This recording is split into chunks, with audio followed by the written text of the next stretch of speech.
हमारे आपके जीवन में जो कुछ भी हम करते हैं वो सिर्फ अभ्यास है। जो बार बार दोहराया है, बोलना, देखना, सुनना, खाना, पीना, जो दोहराया है उसका अभ्यास हो गया है। विचार नहीं किया ये अभ्यास गलत है कि सही है। अभ्यास तो अभ्यास, हमारा अभ्यास है। हम करते हैं, हम बोलते हैं, हम खाते हैं, हम चलते हैं, हम देते हैं, लेते हैं। भला बुरा दोनों अभ्यास है। बुराई का भी अभ्यास है, आसानी से न छूटेगा। भलाई का अभ्यास है, वो भी न छूटेगा। जिसको देने की आदत है उसको लेना बड़ा कठिन है, लेने की आदत देना बड़ा कठिन है। इसलिए अभ्यास, भगवान जब इस बात का अध्ययन करते हैं जीव की दशा का, तो बड़ा सुंदर संदेश दिया है। अभ्यास योग युक्तेन चेतसा नान्यगामिना, ये बड़ी सुंदर प्रेरणा है। अभ्यास तो हो ही गया है। असत, जितना अभ्यास है सब असत से संबंधित है। सत्य से संबंधित, आनंद से संबंधित अभ्यास नहीं है। तो भगवान युक्ति बताते हैं, अभ्यास योग युक्तेन। संयोग का अभ्यास तो है ही है, बचपन से जो मिलता है उसका नाम संयोग है। योग का अभ्यास करो। जो मिलता है उसको संयोग कहते हैं, और मिलने के पहले और छूटने के बाद ही वो बना रहता है उसको योग कहते हैं। योग शब्द का ये अर्थ है, मिलने के पहले जो था और छूटने के बाद भी जो रहेगा उसका नाम योग है। योग है सत्य से, सत्य है अखंड। उस योग में खंडित नहीं, योग खंडित नहीं होता। विनाशी के संयोग में बाधा पड़ती है, अविनाशी के योग में कोई बाधा नहीं है। अगर ज्ञान में देखना आ जाए तो अभ्यास योग युक्त है। भगवान परम गुरु भगवान बताते हैं योग का अभ्यास करो। वो तो निरंतर है ही। संयोग का अभ्यास छोड़ने के लिए निरंतर जो है उससे उसके होने की याद करो, ये अभ्यास हो जाए। लेकिन शर्त एक रख दी, चेतसा नान्यगामिना, अन्य की ओर चित्त को न जाने दो। जो अन्य है उसका अभ्यास झूठा अभ्यास होगा, जो निरंतर है उसका अभ्यास योगाभ्यास होगा। अन्य की ओर चित्त न जाने दो। तब क्या होगा? जब अन्य की ओर, दूसरे की ओर, अपने से भिन्न में चित्त न जाएगा तो योग का अनुभव होगा। योग है परमात्मा से, उस योग के अनुभव में परमानंद कहो या परम पुरुष कहो या परमात्मा कहो, उसकी अनुभूति होगी। ये इसका फल है योगाभ्यास का। तो योग का अभ्यास नहीं है, संयोग का अभ्यास है। संयोग का अभ्यास से हम भोगी बने हैं, योग के अभ्यास से हम योगानुभव करेंगे। इतना फर्क है। ये अपने संकल्प पर है। संकल्प किया तो आज आप यहाँ आ गए, अभी संकल्प करोगे तो घर जाओगे। बाल्यकाल से बुढ़ापे तक हम संकल्प के ही के द्वारा यात्रा किया करते हैं। बड़ी विचित्र बात है, समझ में नहीं आता कौन हमें चला रहा है। संकल्प, संकल्प की उत्पत्ति होती है संग से, और संग जो है, जितना भी संग है, जो संग से संकल्प की उत्पत्ति होती है, वो संग है संसार का, विनाशी का, परिवर्तनशील का। एक संग ऐसा है जो होता नहीं है ही, उसको योग कहते हैं। संयोग और योग, अपने से भिन्न से जो मिलन होता है वो संयोग है। जो अपने से कभी भिन्न होता ही नहीं उसका है योग। उस योग का अनुभव करना योगाभ्यास कहलाता है। हम योगाभ्यास का मतलब है आसन, यम नियम आसन, प्राणायाम, ये समाधि इत्यादि, ये तो अभ्यास हमारे अहंकार की कृतियां हैं। योग का अभ्यास जो है निरंतर योग है, उसकी स्मृति का बार बार स्मरण करना अभ्यास कहा जाएगा, योगाभ्यास। संयोगाभ्यास तो रहता है बचपन से, जहां मेरा कहा था संयोगाभ्यास है। अब मेरा कुछ नहीं याद आता, अब योगाभ्यास चल रहा है। जब मेरा कुछ नहीं याद आता तो जो बचा है वो सत्य है। वो सत्य अखंड है, अनंत है, अभी है, यही है, सदा से है। उसकी याद आना ये योगाभ्यास है। योगाभ्यास का अर्थ बहुत कम सुनने में आता है। आप भी आज सुन रहे हो, संयोगाभ्यास तो बहुत सुन चुके हो, योगाभ्यास भी बहुत चुके हो। आसन प्राणायाम, इसको आप लोग योगाभ्यास मानते हो। परमात्मा के निरंतर मिलन की अनुभूति की याद आना योगाभ्यास है। या सत्य कहो या परमात्मा कहो, उसकी स्मृति बनी रहे, ये योगाभ्यास है। स्मृति रहती है संयोग की, योग की नहीं रहती है। जो मिला है उसी की स्मृति रहती है, छूटा है उसी की स्मृति रहती है। संयोग वियोग की स्मृति रहती है, योग की स्मृति रहती ही नहीं। योग का स्मरण करने वाला योगाभ्यासी कहा जाएगा। योग का स्मरण करने के लिए जो विनाशी है उसको देखना, उसके संयोग को देखना, उससे संयोग से मिलने वाले, प्रतीत होने वाले सुख दुख को देखना, और देख करके विरक्त हो जाना। विरक्त होने पर योग का अभ्यास शुरू होता है और थोड़े दिन में वो योगाभ्यास हो जाता है।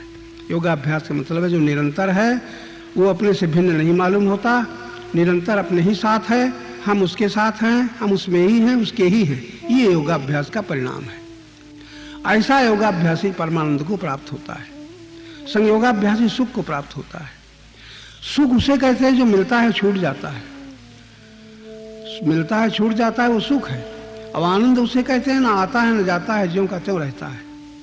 उसका संबंध शांति से है, सत्य से है, और सत्य अखंड है, अनंत है, अभी है, यही है, सदा से है, सदा रहेगा। उसको जो जान लेता है और जान लेने के बाद उसकी स्मृति जो रखता है, इसीलिए भगवान गीता में कही ओमांग स्मृति नित्यशा, जो निरंतर मेरा स्मरण करता है, तस्याहम सुलभा पार्थ, उसको मैं सत्य रूप में सुलभ हूं। नित्य युक्त से योगिना, वो निरंतर योगी है, युक्त है, मिला हुआ है, वियुक्त नहीं होता। ऐसा योग का अभ्यास जो करे, योग का अभ्यास का अर्थ आपने सुना, जो हमसे कभी अलग हुआ नहीं, अलग कर सकता नहीं, करेगा नहीं, उसकी स्मृति बनी रहे। यो मांग स्मृति नित्यशा, वो भगवान अपने स्वरूप का वर्णन करते हुए कहते हैं, जो नित्यशा मेरा स्मरण करता है, तस्याम सुलखों में निरंतर सुलभ हूँ।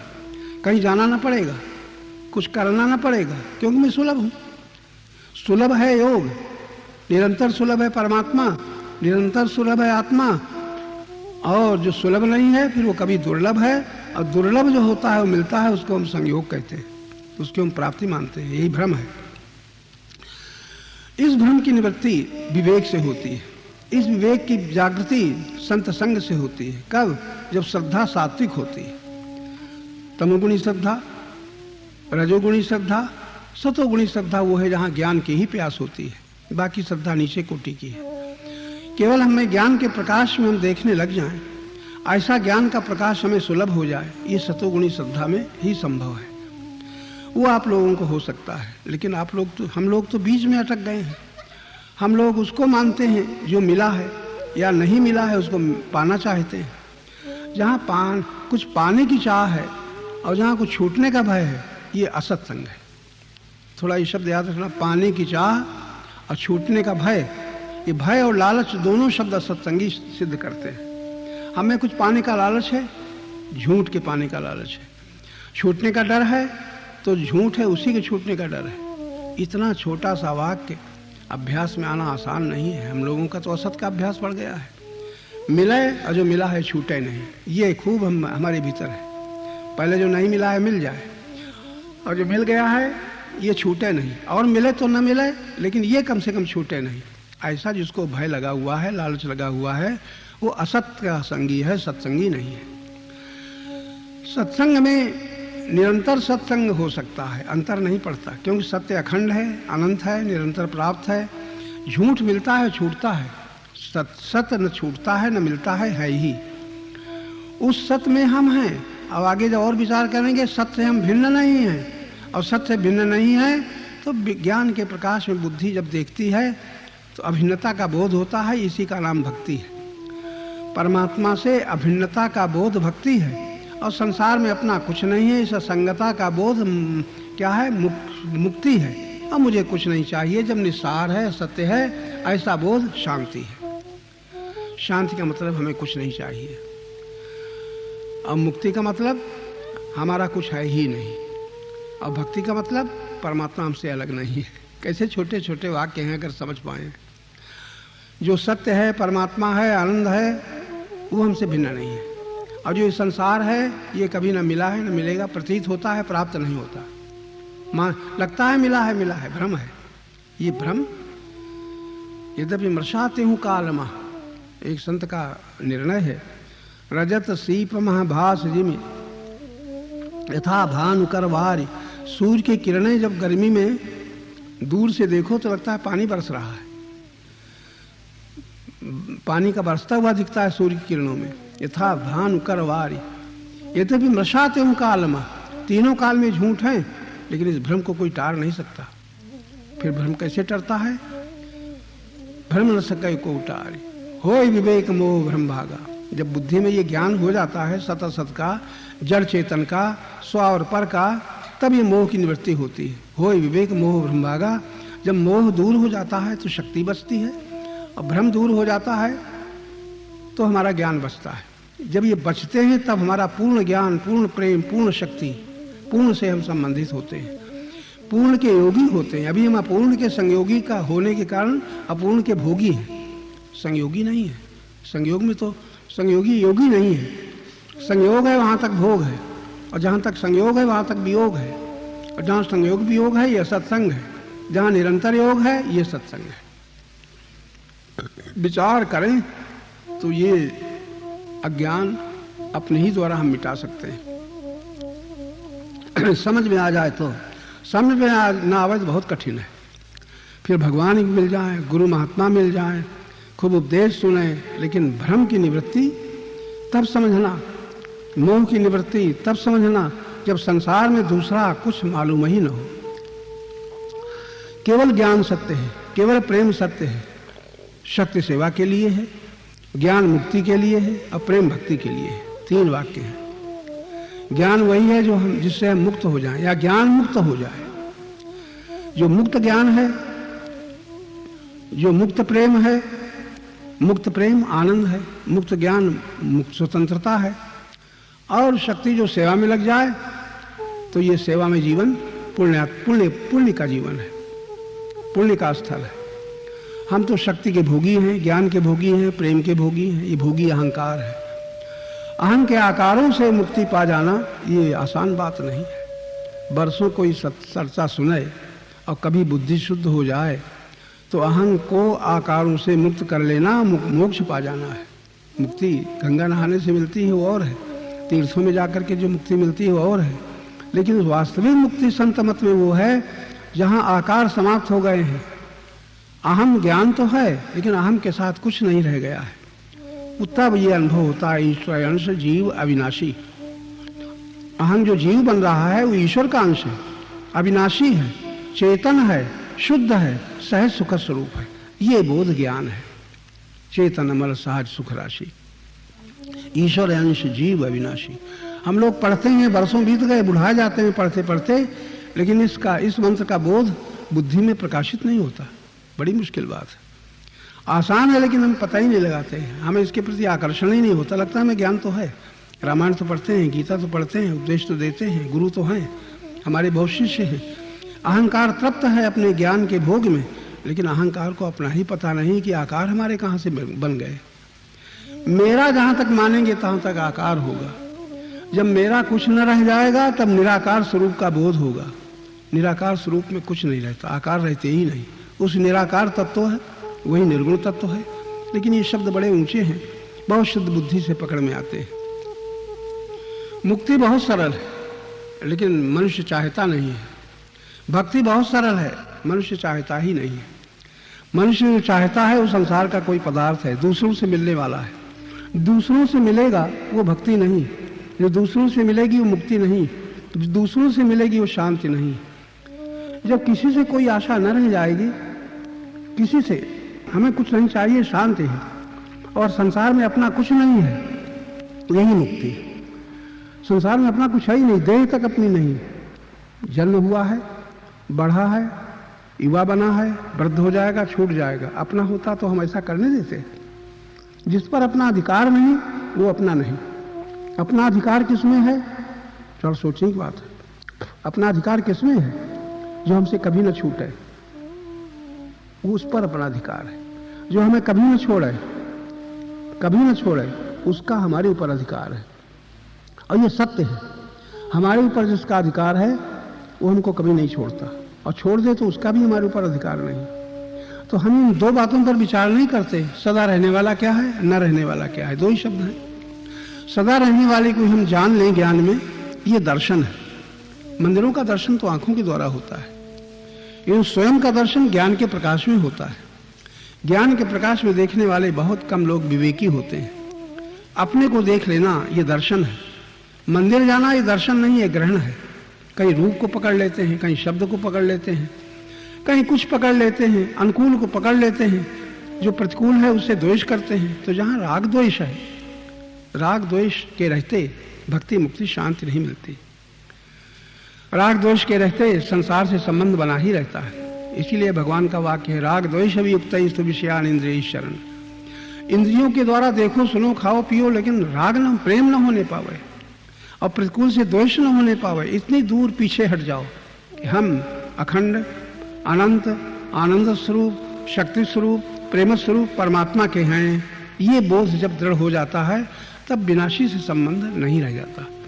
विनाशी से संबंध न रहने पर ही बंधनों का, पराधीनता का अंत होता है। विनाशी से संबंध रहते बंधन न छूटेंगे, दुख न छूटेगा। यहां तक कि भगवान के दर्शन हो गए हैं अपने भिन्न, तो भगवान कभी मिलेंगे और कभी न मिलेंगे, कहीं मिलेंगे और कहीं न मिलेंगे। ये भी दर्शन नहीं है। दर्शन शब्द तो बड़ा गहरा है। मम दर्शन फल, संत का अनुभव है कि दर्शन संत किसे मानते हैं। मम दर्शन, भगवान कहते हैं, राम से कहा गया है ये। मम दर्शन फल परम अनुपा, उसकी उपमा नहीं दी जा सकती, उससे आगे कुछ है ही नहीं। वो क्या है? जी उपाव निज सहज स्वरूपा। सहज जो है ही है, कहीं से आना जाना नहीं है। उस स्वरूप को जो प्राप्त होता है, ये दर्शन का फल है। कैसी बढ़िया बात है, कैसी तात्विक बात है। मम दर्शन फल परम अनुपा जीव पाव निज सहज। सहज जो है ही है, आना जाना भी नहीं है, उस स्वरूप को जो प्राप्त होता है, ये दर्शन का फल है। दर्शन का फल बताया है, दर्शन नहीं। जीव पाव निज सहज स्वरूपा मम दर्शन फल परम अनुपा। ऐसी स्थिति में जब हम पहुंचे, इसके लिए बुद्धियोग की जरूरत है। अभी तो संयोग के भोगी हैं, उससे पार ही नहीं जा पाते। संयोग अपने से भिन्न का होता है, योग तो है ही है। संयोग होगा वो प्रकृति के पदार्थों का होगा, योग तो परमात्मा का निरंतर है, उसकी अनुभूति नहीं होती। इसी में अटके हुए हैं, इसी को पकड़े हुए हैं। दुख की कृपा जब होगी तो हम योग चाहेंगे। अभी तो हमें संयोग ही प्रिय है और संयोग ही चाहते हैं। जन्म से लेकर के बुढ़ापे तक संयोग प्रिय है। जो संयोग हुआ है, प्रार्थना पूजा हमारी इसलिए है कि बना रहे, और जो नहीं मिला है मिल जाए। और अकल की बात तो देखो, जो मिला है निश्चित छूटता है और चाहते हैं और मिल जाए। ये मिला है छूट जाएगा, और मिलेगा तो रह जाएगा। जहां तक पाना है और जहां तक छूटना है, ये दर्शन नहीं है, ये तो ग्रहण है। पकड़ लिया है हमने, पकड़े हुए को हम चाहते हैं ये बना रहे। आप लोग सोच के देखो, आप क्या चाहते हो? जो है वो बना रहे, परिवार बना रहे, ये शरीर बना रहे। और हमको शरीर से मिला दिया है, परिवार से मिला दिया है, तो हम जैसे वैसे बने रहें। इसमें परिवर्तन हो, ये ज्ञान है, ये दर्शन नहीं है।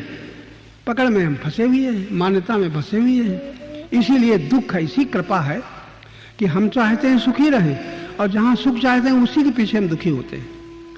धन से धन पाकर के सुखी रहें और धनी के पीछे हमें दुख भोगना पड़ता है। परिवार के संयोग से हम सुखी रहें, उसी संयोग के पीछे हमें दुखी होना पड़ता है। असत्संग बिना दुख नहीं, और सत्संग में कहीं दुख नहीं है। सत्संग में दुख है ही नहीं, और सत्संग में दुख का अंत नहीं है। सुख की प्रतीति होती है, प्राप्ति नहीं होती। सुख की प्रतीति उसे कहते हैं जो जैसे कि सर्दी गर्मी हवा पानी प्रतीत होती है, प्राप्त नहीं होती। सुख हम लोगों को बचपन से भोगते बीत गया, प्राप्त नहीं हुआ, प्रतीति हुई। इस शब्द को ज्यादा पकड़ लेना। हम लोग प्रतीति के मोही हैं। जो मालूम पड़ता है और मालूम पड़ने वाले में जो अच्छा लगता है, हम चाहते हैं ये बना रहे। ये प्रतीति है, ये प्रतीति का भोग है, प्राप्ति नहीं है।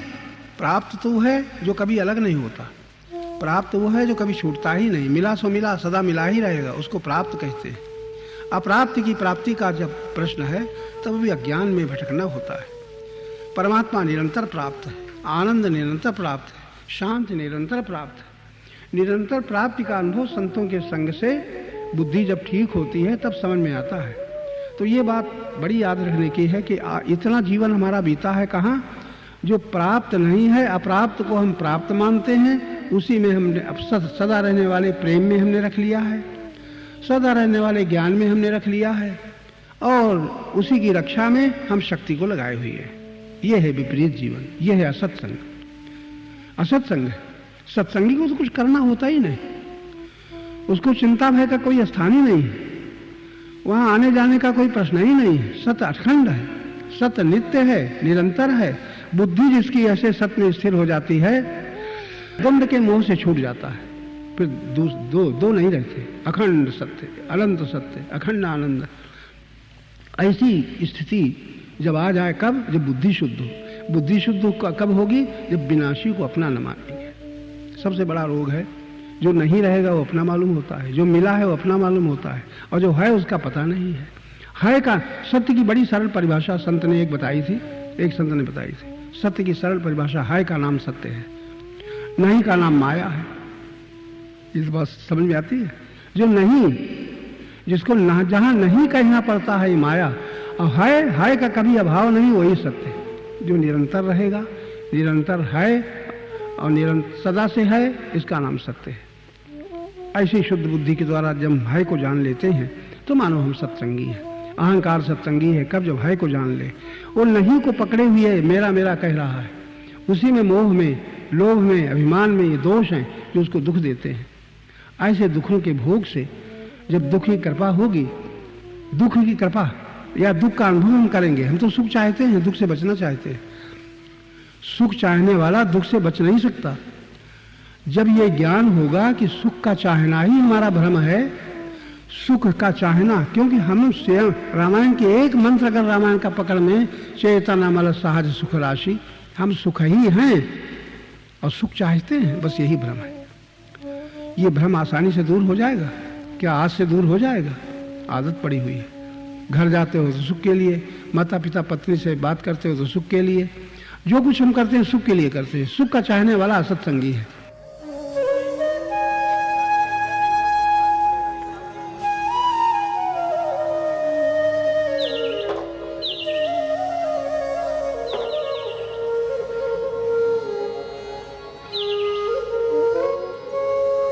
तो ये तीन चीजें आप बराबर सुन चुके हो। परमात्मा से दूरी मानी हुई है, सुख दुख माना हुआ है, और संसार से सब संबंध माने हुए हैं। न संबंध सच्चे हैं, न परमात्मा से दूरी सत्य है, और न सुख दुख सत्य है। ये सुनने के बाद भी आदत पड़ गई है ना, तो आदत पड़ जाने पर वो आसानी से नहीं छूटती, अभ्यास हो गया है। बार बार मनन करें तब कहीं कुछ दिन में शायद सफलता मिल जाए, क्योंकि आदत हमारी शक्ति ही अभ्यास बन गई है। शक्ति का प्रयोग हमने गलत रास्ते पर किया है, सही रास्ते पर करने पर अभ्यास बाधक होगा। हिंदी बोलते हैं और पंजाब में जाएं एकदम हिंदी नहीं बोल सकते, अभ्यास करना पड़ेगा। बंगाल में जाएं तो बंगाली नहीं बोल सकते, अभ्यास करना पड़ेगा। हिंदी का अभ्यास है, तो जिसको हम बार बार दोहराते हैं वो अभ्यास हो गया है। अच्छा, हम बार बार क्या दोहराते हैं? मेरा मेरा, ये बार बार बचपन से दोहराते चले आ रहे हैं।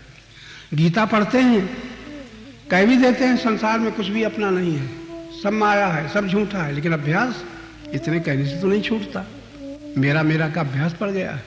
मेरा धन, मेरा मकान, मेरा परिवार, ये मेरा पने का जो अभ्यास है, ये बहुत दिन कोई सोचे मेरा कुछ नहीं, तब कहीं छूटेगा। संत कहते हैं जब होश आता है, मेरा मुझ में कुछ नहीं, जो कुछ है सो तोर, तेरा तुझको सौंपते क्या लागत है मोर। मैंने क्या दिया? लोग कहते हैं मैंने सब समर्पण कर दिया। था भी अपना कुछ समर्पण के लिए? जन्म से सब मिला तो अपना क्या है? लेकिन ये जानने पर भी, बुद्धि से समझ में आने पर भी अभ्यास नहीं छूटता। अभ्यास के कारण हम दुखी सुखी होते हैं, अभ्यास के कारण हम बंधन में पड़े हैं। गीता में भी भगवान ने सावधान किया है, अभ्यास अभ्यास बदल दो। कर्माभ्यास है, भावाभ्यास है, ज्ञानाभ्यास है। अभ्यास जो पड़ा हुआ है ये आसानी से नहीं छूटेगा। अभ्यास के लिए अभ्यास करना पड़ेगा।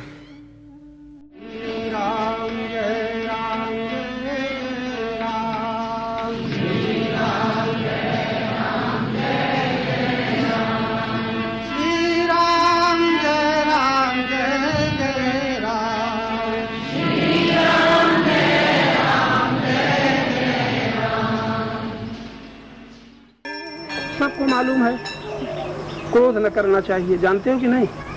क्रोध न करना चाहिए, करना चाहिए। क्या ख्याल है आप लोगों का? न फिर भी करते हैं। लोभ न करना चाहिए, फिर भी करते हैं। मोह न करना चाहिए, फिर भी करते हैं। ममता न करनी चाहिए, भगवान कहते हैं तब भी हम नहीं मानते हैं। गीता कहती है तब भी नहीं मानते हैं। रामायण में लिखा है तब भी नहीं मानते।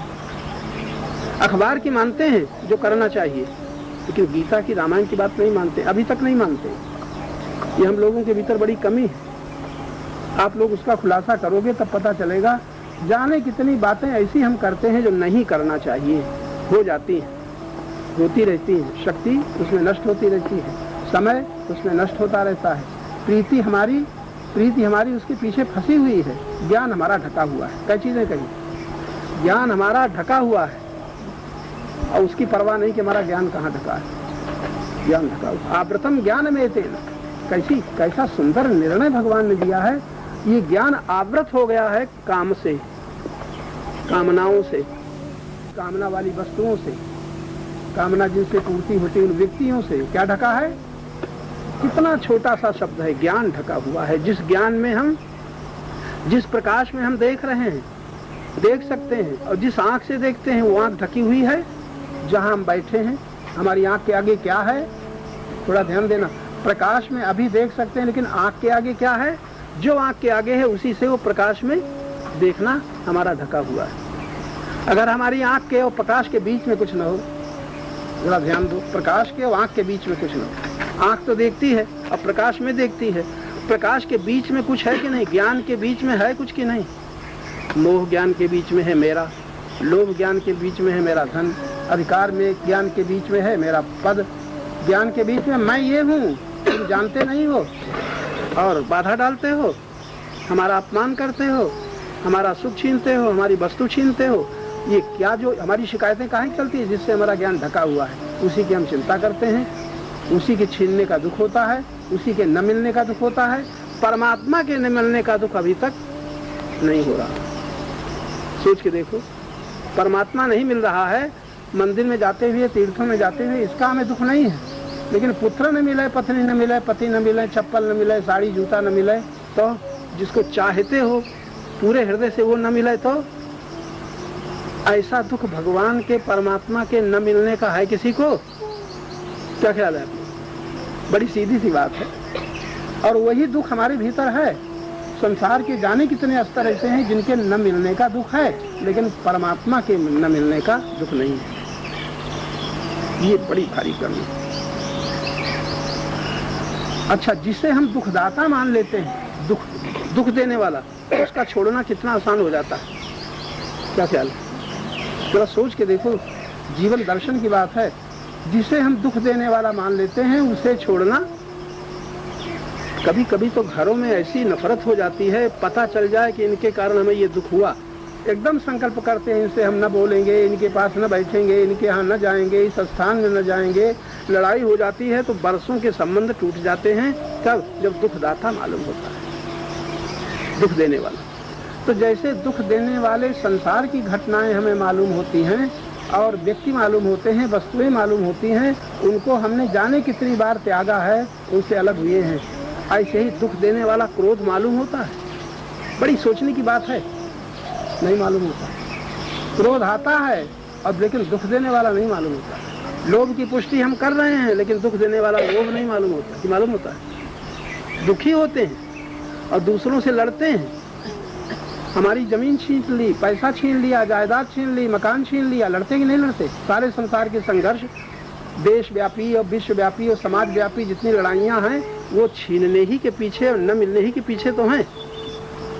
सारा संसार इच्छा द्वेष समुत्थेन द्वंद्व मोहेन भाति। भगवान ने तो एक दो वाक्यों में ऐसा जीवन का पूरा चित्र खींच दिया है, हम उस पर विचार नहीं करते। इच्छा और द्वेष अब बाद में होता है तो क्या हुआ? पहले सब कर डालो, बाद में मालूम होता है, इससे क्या हुआ? बिच्छू दिखाई पड़ी और जो डंक मारा तो बाद में दुख मालूम होता है कि पहले ही से भागोगे। बिच्छू दिखाई पड़ी, अभी मारा वारा कुछ नहीं और एकदम चौंक गए, या तो उसी को मार डालोगे या फेंक दोगे। तो जो दुख दाता मालूम होता है, अभी दुख दिया नहीं। परिवार में किसी से दुख मिला, चोर से दुख मिला, चोर आता है तो चोरी करने के बाद उसको दुखदाता मानोगे कि पहले ही? जी पहले मानेंगे। चोर को दुख देने वाला माने, डाकू को दुख देने वाला माने, कोई काटने वाले को दुख देने वाला माने। घर में कोई ऐसा है कि जानते हैं ये गुस्सा होगा, ये गाली देगा और ये हमें बार बार फटकार चुका है कई बार, तो उसको दुख देने वाला माने। लेकिन क्रोध को दुख देने वाला, जब क्रोध आ जाए, बक धक ले, तब माने। ये कोई योग्यता है हमारी? ये तो बड़ा गड़बड़ है। सही नहीं चलता, कब आ गया? कब आ गया? अब कह जाते हैं पता नहीं चलता कि क्रोध है, यानी है उसके अनुसार व्यवहार हो रहा है और देख नहीं रहे हैं कि हम क्या करने जा रहे हैं और क्या कैसे चले जा रहे हैं। बताइए, अब गीता रामायण सब भूल जाते हैं। ये भूल अभी तक चल रही है हम लोगों में, कौन सुधार करेगा? खैर, ज्ञात हो जाए क्रोध आने वाला है। क्रोध भीतर से प्रकट होता है, बाहर से नहीं आता। अच्छा, प्रकट से प्रकट होता है, तुम्हें पता नहीं चलता? जरा सी कोई हानि हुई, अपमान हुआ, कट शब्द सुने, तब क्रोध आता है कि ऐसे ही आता है? किसी पर आता है ना, तो जब आता है तुम देखते हो कि नहीं कि हाँ ये क्रोध है। अब बोलना चाहते हो कि नहीं, कुछ करना चाहते हो कि नहीं, कर जाते हो कि नहीं जी? है? कर जाते हो तो क्या दिखाई नहीं पड़ता? ये कहो हम देखते ही नहीं। ये थोड़े है कि वो दिखाई ना पड़े, देखते ही नहीं। हम उसको देखते हैं जिसके कारण हमें क्रोध आया है ऐसा कि नहीं? नहीं, क्रोध तो साफ आता है और उस पर जिसको उससे हम भिड़ते हैं, जिसके पीछे हमें क्रोध आया है। और क्रोध को नहीं देखते, उसको देखते हैं। जिसके पीछे हमारी हानि हुई है, जिसके कारण, उसको देखते हैं और लोभ को नहीं देखते। बड़ी चार बातें बड़ी सुंदर। सब दुखी होते हैं हानि से, और हानि से दुखी होने से किसको ये होश आता है कि ये लोभ हमें दुख दे रहा है? आप लोगों के एक बार दुखी हुए हो हानि से? छोटी छोटी चीजें खो जाती हैं, बड़ी बड़ी चीजें खो जाती हैं, जमीन जायदाद चली जाती है, तो आप घंटों नहीं, दिन के दिन, महीनों वही याद रहती है, हमारी बड़ी हानि हो गई। बड़े अशांत होते हैं, बहुत परेशान होते हैं। फिर और हिंसात्मक क्रियाएं भी चलती हैं, ये चलती, लेकिन याद आता है कौन दुख दे रहा है? लोग। ये नहीं याद आता कि लोग दुख दे रहा है। क्रोध आता है और ये नहीं याद आता कौन दुख दे रहा। वियोग हो गया किसी प्रिय का, पत्नी का, पति का, पुत्र का, महीनों से दुखी हैं और ये नहीं याद आता कि दुख देने वाला मोह भीतर देखो ये दुख दे रहा। न दुख देने वाला मोह याद आता है, न दुख देने वाला लोभ याद आता है, और न दुख देने वाला अभिमान याद आता है, न दुख देने वाली कामना याद आती है। याद आती है जी? नहीं आती है। बताओ क्या किया जाए? कौन हमारा सुधार करेगा? कौन हमें मुक्त कर पाएगा? हम पाठ, पूजा, यज्ञ और दान और सत्संग और व्याख्यान सब करते रहेंगे, हम ही दुखी होंगे। और जब दुखी होंगे तो भूल जाएगा क्यों दुखी हो रहे हैं, तुरंत याद आएगा इनके कारण दुखी हो रहे हैं। कितना, और हमारी ये नहीं कि मूर्ख हो, पढ़े लिखे हैं, पढ़े लिखे हैं, बहुत लोगों को समझाना जानते हैं, आप लोग भी समझाना जानते हो। लेकिन जब दुख आता है तो किस पर दुख, क्यों दुख आता है? इन्होंने हमारे साथ ऐसा किया, इन्होंने ये लिया, इन्होंने नहीं दिया। याद आता है कि नहीं? उस समय आज से भी अगर बड़ा मुश्किल है याद आना। नहीं, हम अपने, ये हमारा लोभ दुख दे रहा है। लोभ बाहर है कि भीतर? और जो धन गया है वो बाहर है कि भीतर? धन बाहर था और लोभ भीतर है। अधिकार बाहर से मिला था, अभिमान भीतर है। संयोग बाहर का था, वियोग हो गया, मोह भीतर है। भीतर हमारे है, उसको देखते नहीं और बाहर भिड़ते हैं, लड़ते हैं, जीवन बीत रहा है इसी में। अब बताओ क्या किया जाए? कौन समझाएगा? दुख की कृपा से मानव का उत्थान, भगवान बुद्ध को होश आया, दुख को भोगा नहीं, उन्होंने पहले ही से देखा। इतना राज्य था, वैभव था, महल थे, दास दासियां थी, इतने भोग सामान थे, और महाराज दुख ने उनको चैन न लेने दिया। ये है दुख दर्शन। एक है दुख भोग, हम दुख भोगते भोगते इतनी आयु बीत गई, अनेकों बार दुख भोगा, और दुख भोगते हुए भी दुख देने वाला दोष हमारे भीतर है, ये याद नहीं रहता। उस दुख का दाता बाहर मान करके ईर्षा, द्वेष, कलह, क्रोध, निंदा, घृणा, ये 6 दोष, 6 अपराध हमसे बनते ही रहते हैं, बनते रहते हैं।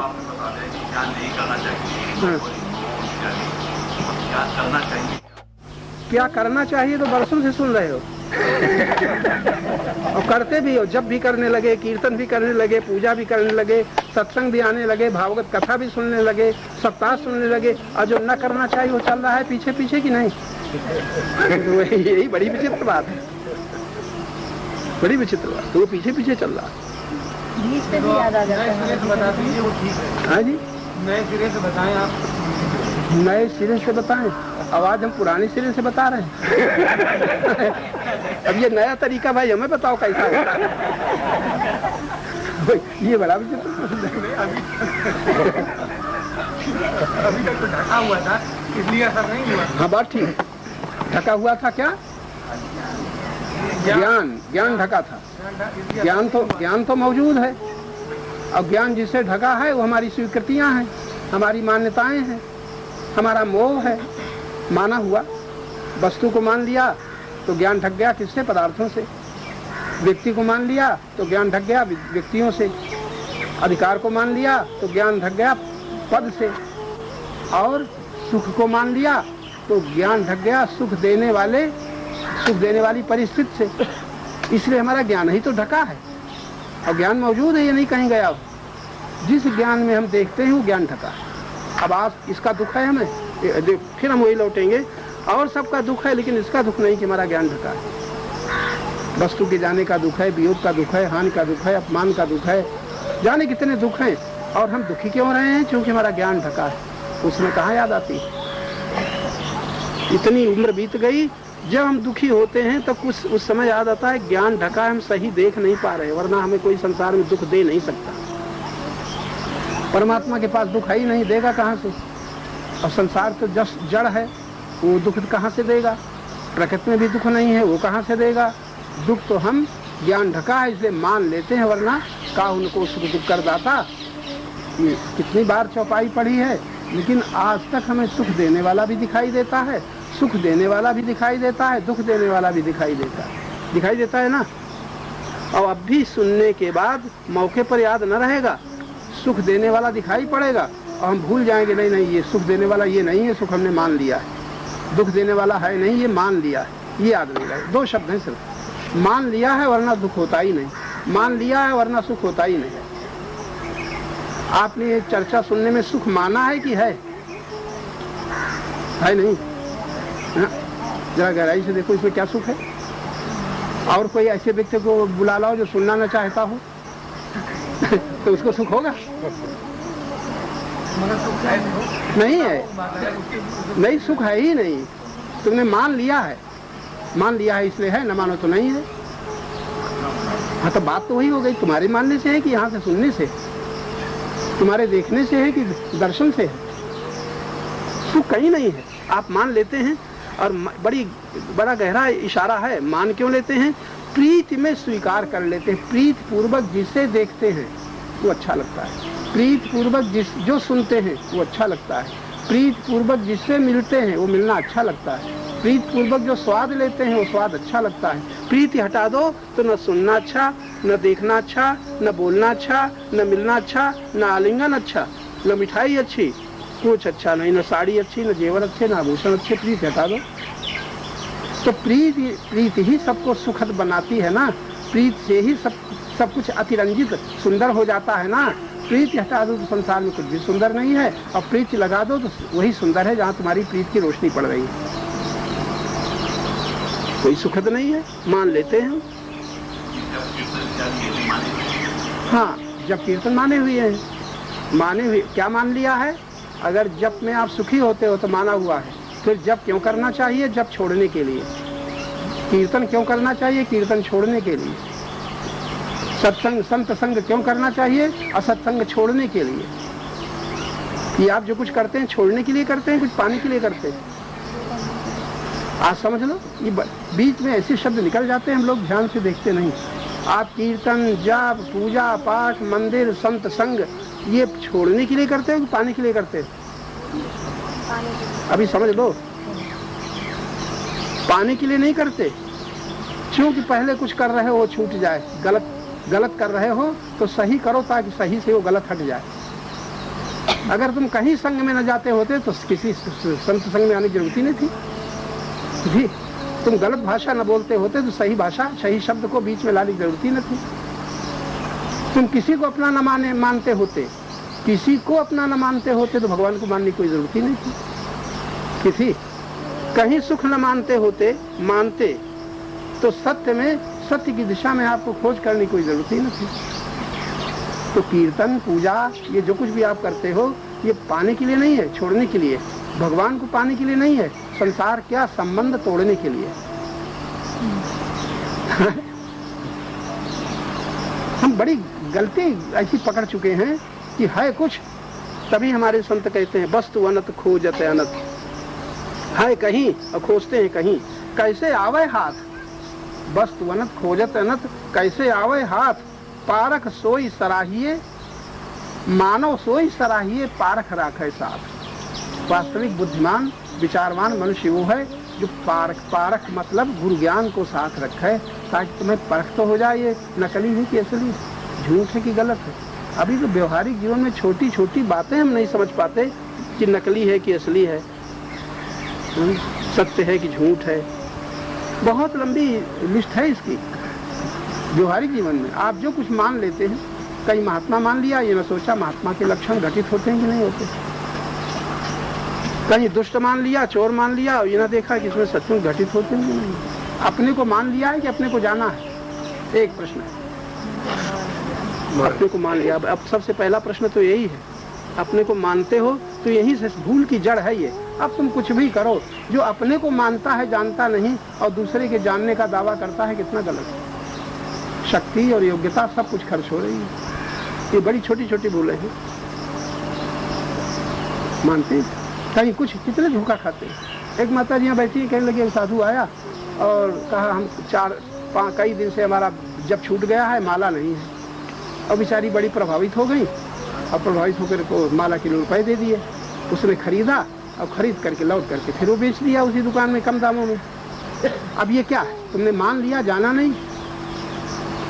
कोई कहता हम अमुक जगह जाएंगे, हमें किराया चाहिए, वृंदावन जाएंगे, बद्रीनाथ जाएंगे। आपने कहा मान लिया कि जरूर जाएगा और वहाँ वो न गया न आया, जाया न जाए, आप अपना प्रभावित हो जाते हैं। इस तरह क्या है, हमारी बुद्धि की जड़ता में हमें पता नहीं चलता, गुरु ज्ञान में हम देखना नहीं जानते, ऐसे सब चलता रहता है। जीवन बीत गया इसी भूल में।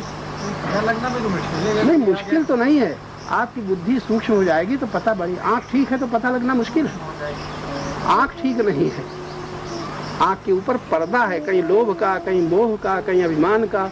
वो पर्दा आँख ठीक काम नहीं करती, बुद्धि रूपी आँख ठीक काम नहीं करती, प्रभावित हो जाते हैं हम।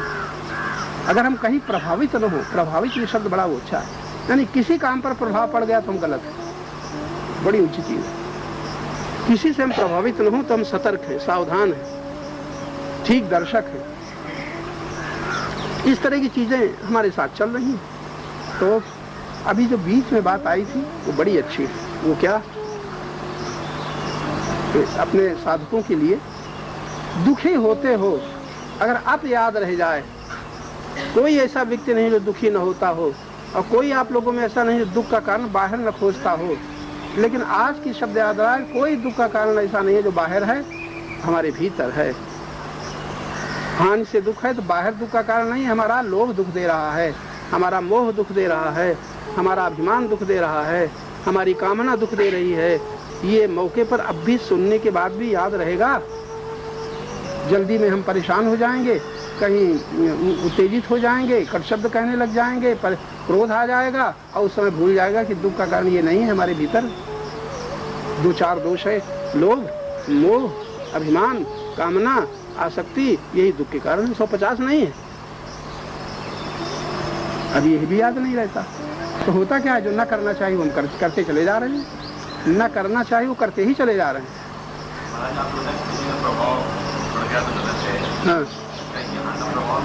हाँ, यहाँ का प्रभाव आप पर पड़ा तो गलत है। यहाँ का प्रभाव क्या पड़ा, आपने जो सुना, तो जो सुना तो किसके प्रभाव को स्वीकार करते हो, ये अमुक अमुक व्यक्ति, अमुक महात्मा, अमुक संत बोल रहे हैं, बड़ा अच्छा बोलते हैं, अमुक व्यक्ति बड़ी अच्छी रामायण कहते हैं, अमुक व्यक्ति बड़ी अच्छी भागवत कहते हैं। तो कहने वाले, बोलने वाले का प्रभाव पड़ा, और जो बोला वो सत्य बोल रहा है कि और कुछ, तो सत्य का प्रभाव पड़ा कि व्यक्ति का। बात तो गड़बड़ हो गया। अब दौड़े दौड़े घूमेंगे। अब बड़ी चोरियां हैं, इतनी छिपी हुई चोरियां कि हम स्वतंत्रता की भूमिका में भी हैं ही नहीं, इतने परतंत्र बने हुए हैं। बल्कि इसमें हमारा घाटा है, अगर हमारा प्रभाव न पड़ेगा हमारे पास आना ही बंद कर दो।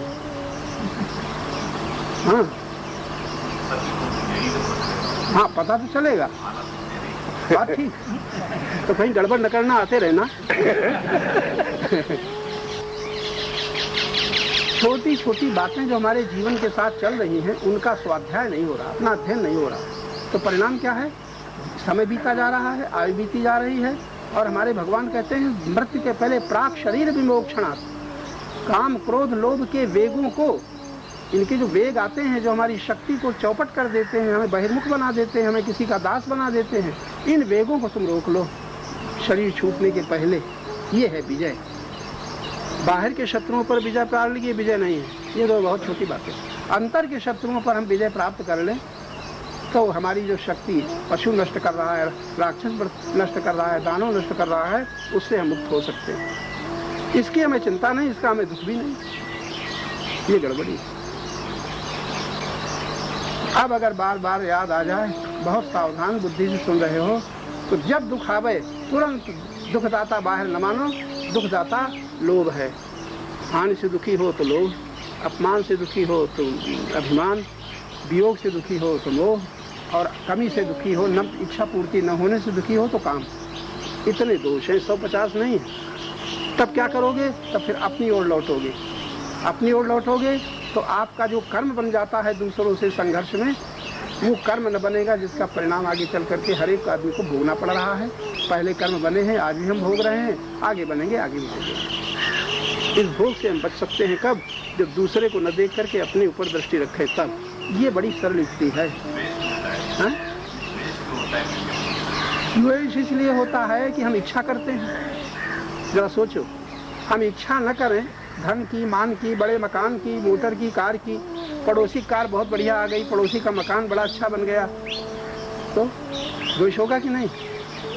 द्वेष होता है जब वस्तुओं को देखते हैं, अपनी इच्छा के खिलाफ जब देखते हैं, हमारी इच्छा की पूर्ति में जो बाधक दिखाई देता है, तब हमें द्वेष होता है। हम ये कैसे, इनके पास ऐसा कैसे, ये द्वेष होता है। और द्वेष वस्तुओं का नहीं होता, मान के पीछे होता है। हमारी पूजा इतनी कम, इनकी पूजा ज्यादा, हमें इतना सिंहासन, इनको इतना बड़ा सिंहासन, हमारे लिए कोई स्थान ही नहीं। आसनों के पीछे ऊंचा नीचा का भेद करके जगत गुरुओं में, मंडलेश्वरों में बैठते हैं, तो एक साथ आरती उठना चाहिए, नहीं कि पहले उनकी हो। पहले उनकी हो गई, तुम पीछे पड़ गए। अगर 10 मंडलेश्वर की 10 महंतों की पूजा करना है, 10 आदमी आरती लेके बैठे, एक साथ उठाएंगे ताकि भेद ना जाए कि उनकी पहले हमारी पीछे। बताइए, इतनी दरिद्रता अहंकार में है, क्या कहा जाए?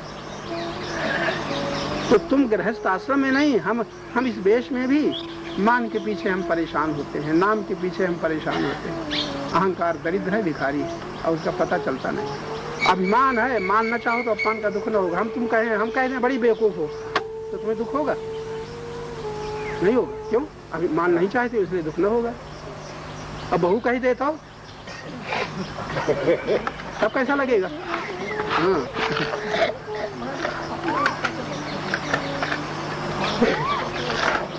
अभिमान को छोड़ो, मान मत चाहो। तुम चाहो नहीं, तुम्हें कोई दुख दे नहीं सकता। चाहोगे तो तुम्हें दुख होगा ही। सहजम कर्म से क्या होगा?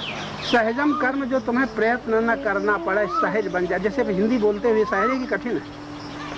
अभी तो बोले, हिंदी बोलना कठिन है कि फारसी? तो जिसका तुम्हें अभ्यास हो गया है। अच्छा, क्रोध कठिन है कि क्षमा? लेना कठिन है कि देना?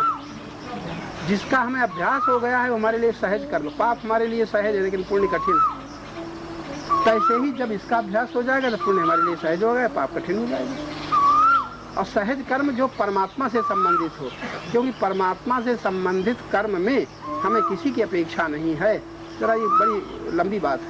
सहज कर्म वो, सहज कर्म तुम्हारे लिए वही है जिसका तुम्हें अभ्यास हो गया है। कि पहला अर्थ तो ये है, जिसका अभ्यास हो गया है वो सहज है कि नहीं। अब आपने सोचा कि अभ्यास जो हो गया है वो गलत है कि सही है? जी, ये निरीक्षण की बात है। जो हमें अभ्यास है आज, जो हमारे लिए सहज कर्म है, जैसे पैसा तुम्हें हाथ में आता है तो फेंकते हो कि लेते हो? और जब देने की नियत होती है तो बहुत सोचते हो। तो लेना सहज है कि देना? अभी सहज कर्म हो गया। इसी प्रकार एक ऐसा समय आएगा कि परमात्मा नित्य प्राप्त है। हम परमात्मा से बिल्कुल मिले हुए चेतन स्वरूप हैं, ये सहज हो जाएगा। तब फिर ये जितना ये साधन भजन ये क्रियाएं हैं ये सब दूर हो जाएंगे। ये सहज नहीं हो पा रहा है। परमात्मा से नित्य संबंध है, वो सहज नहीं हो पा रहा है। और जो संसार का संबंध टूट जाएगा वो सहज है कि कठिन? जानते हैं छूट जाएगा, उसको पकड़े बैठे हैं, छूट न जाए, ऐसा न हो जाए। अब देखो जो कठिन है उसको सहज बना लिया है, वियोग होगा कि नहीं? वो मेरे हैं, ये मेरे कहना आपके लिए सहज है कि कठिन? सहज है। अब परमात्मा मिले तब पता चले क्या है, वो बहुत कठिन है। तो सहज कर्म वही है जिसका हमें अभ्यास हो गया। अच्छा भाई, हाँ? सहजावस्था वही है जिसके लिए किसी की अपेक्षा न हो। जैसे आंख ने आप देखा तो ये सहज की कठिन? स्वाभाविक जो हो जाता है, जिसके लिए आप प्रयत्न नहीं करते हैं वो सहज है, और जिसके लिए आपको प्रयत्न करना पड़ता है वो सहज नहीं है। तो सहजावस्था वही है जिसके बिना प्रयत्न के जो सुलभ हो, बिना प्रयत्न के जो आपके साथ हो, वो सहज है। अब एक बात सोचो, परमात्मा की चेतन स्वरूप आत्मा सहज है कि कठिन? कब ऐसा क्षण है जब चेतन प्राप्त न हो? ये सहज है कि कठिन? और जो भी संयोग प्राप्त होता है वो दूर का होता है, कठिन होता है कि सहज? जो दूर का है वो हमें सहज मालूम होता है, और जो सहज है उसका पता भी नहीं चलता है। बड़ी उल्टी बातें हैं। जो देखना चाहिए वो ध्यान से देखते ही नहीं है, और समय बीता चला जा रहा है। तो बीच में आधी बात हमने कही थी, शरीर छूटने के पहले जो कर लोगे वो दूसरे जन्म में तुम्हारा सहायक होगा, और नहीं दोष न मिटेंगे। फिर आयु बितानी पड़ेगी 14 साल, फिर 21 साल तक पढ़ना पड़ेगा, डिग्री हासिल करनी पड़ेगी, वासनाएं जगेंगी, कामनाएं जगेंगी, पहले का जो छोड़ा था वहाँ से शुरू हो जाएगा। फिर अगर कभी सत्संग मिल गया फिर यही कहेगा, और फिर तुम हाया करो, ज्ञानता में क्रोध नहीं छूटता, मोह नहीं छूटता, लोभ नहीं छूटता। इसलिए शरीर के रहते रहते इनको छोड़ सको तब तो मुक्ति सुलभ है, नहीं तो नहीं। हरे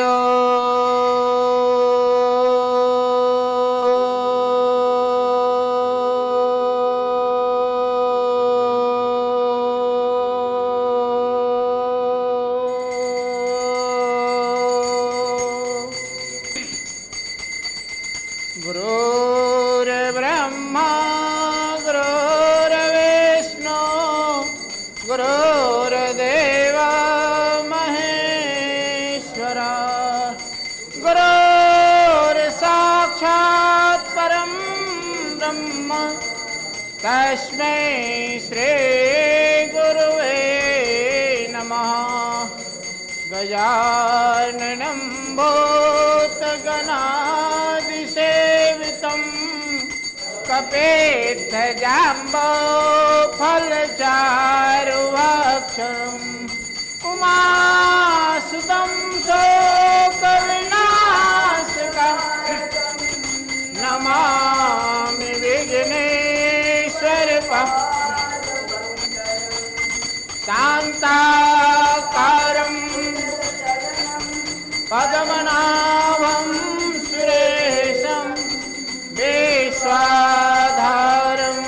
गगनसदृशं मेघवर्णं शुभांशुं लक्ष्मीकान्तं कमलनयनं योगैर्ध्यानगम्यं वन्दे विष्णुं भवभयहरं सर्वलोकैकनाथं।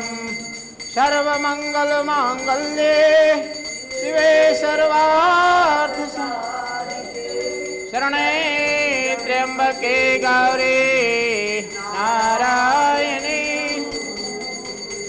नारायणे नमस्तुते। अखंडमंडलाकारं व्याप्तं येन चराचरं तत्पदं दर्शयामि तस्मै श्री गुरुवे नमः। ध्यानमूलं गुरुमूर्ते पूजामूलं गुरुपदं मंत्रमूलं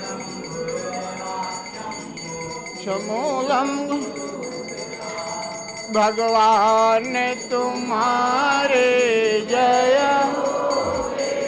गुरु जय वे हो तुम एक आश्रय तुम रक्षक बंधु पिता तुम बिन है राह कौन पा